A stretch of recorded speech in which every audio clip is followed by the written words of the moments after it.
Муҳаббат Тоҷибоеви 12 сола яке аз аъзоёни маҳфили мухбирони ҷавони муассисаи таҳсилоти иловагии рақами 4 ҷамоати деҳотӣ Ёва мебошад. Вай хонандаи синфи 6 буда, давоми беш аз 3 сол аст ки дар ин маҳфил нозикҳои касби рӯзноманигориро меомӯзад. Ин хонанда мехоҳад дар оянда ҳамчун мутахассиси арзанда дар соҳаи журналистика фаъолият кунад. Барои ин таҳсил дар маҳфили мухбирони ҷавонро қадами нахустин медонад ва боварӣ дорад ки донишҳои аз ин ҷо омӯхтааш дар оянда барои рӯзноманигори хуб шудан рӯи кор меояд.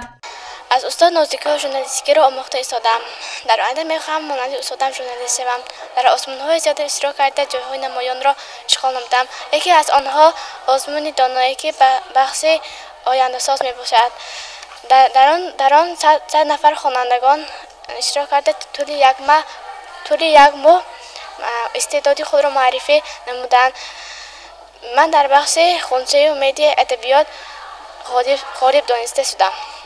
аъзоёни маҳфили мухбирони ҷавони муассисаи таҳсилоти иловагии рақами 4 ҷамоати Ёваи ноҳияи Бобоҷон Ғафуров бо ташкили дарси кушоди намунавӣ донишу маҳорати худро ки дар маҳфил омӯхта буданд санҷиданд. Ба хонандагон дар маҳфил бештар нозикҳои касби рӯзноманигорӣ ва жанрҳои журналистика омӯзонида мешавад. роҳбари маҳфил Ҳомидҷон Умаров мегӯяд аъзоёни маҳфилро хонандагони мактабҳои ҳудуди ҷамоати Ёва ва қисман шаҳри Хуҷанд дар бар мегиранд. Ба онҳо дар маҳфил давоми рӯз дар дубаст дарс гуфта мешавад. корҳои эҷодии хонандагон бошад дар рӯзномаҳо маҷаллаҳои бачагона нашр карда мешавад.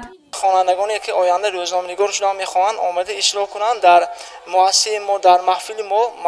мухбирони ҷавон маҳфил умуман ройгон мебошад.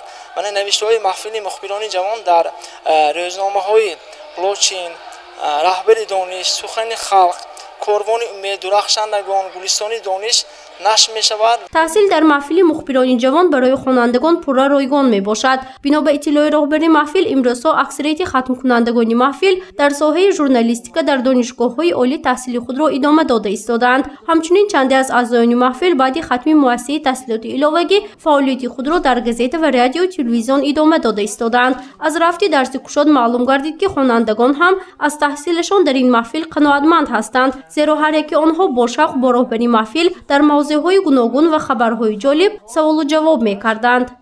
агар дар авлод ё ки худи оила тифле ба дунё ояд, ин алка хабар дар ҷамъият ин алка хабар нест. агар лек ба ҳамон оила ё авлод ин хабар аст. масалан дар вақти парвози тайёра онҳо мувофиқи ҷадвал парвоз мекунанд.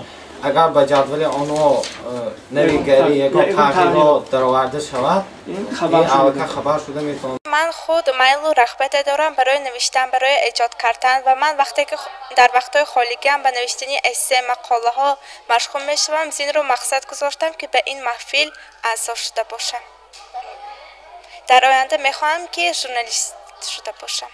дар маҳфил ба ҷуз аз омӯхтани жанрҳои журналистика ҳамчунин хабару воқеаҳое ки онҳо дар ҷамъият вомехӯранду ба он рӯбарӯ мешаванд байни ҳам муҳокима мекунанд, зеро бо ин васила онҳо тарзи дурусти хабар навиштан ва эҷод карданро меомӯзанд. ҳадафи асосии ташкили маҳфили мухбирони ҷавон ҳам пеш аз ҳама сайқал додани донишу малакаи насли наврас ва омода кардани онҳо ба соҳаи рӯзноманигорӣ маҳсуб мешавад. ҳадафи ташкил ва баргузории ҳамин маҳфили мухбирони ҷавон онҳоро бо жанрҳои журналистика ошно кардан ва онҳоро дар рӯйҳаи китобхонӣ ва китобдӯстӣ, мутоилаи рӯзномаву маҷаллаҳои даврӣ ҷалб кардан, мутоила кардан мо ҷалб карда шудем. инчунин хонандаҳо дар ин маҳфилҳо, дар ҳамин маҳфили мухбирони ҷавон агар иштирок кунанд, ҳам савияи дониш, ҳам нутқи равонӣ ва шифоии худро такмил медиҳанд. дарси кушоди хонандагони маҳфили мухбирони ҷавон беш аз 1 соат давом кард. бино ба таъкиди роҳбари маҳфил, ташкили чунин дарси кушоди намунавӣ дар муассисаи таҳсилоти иловагӣ ба ҳукми анъана даромадааст ва давоми 3 ё 6 моҳ як маротиба гузаронида мешавад. гузориши Фарзона Шамсиева, Наимҷон Аюбов барои барномаи иттилоотии Хабар.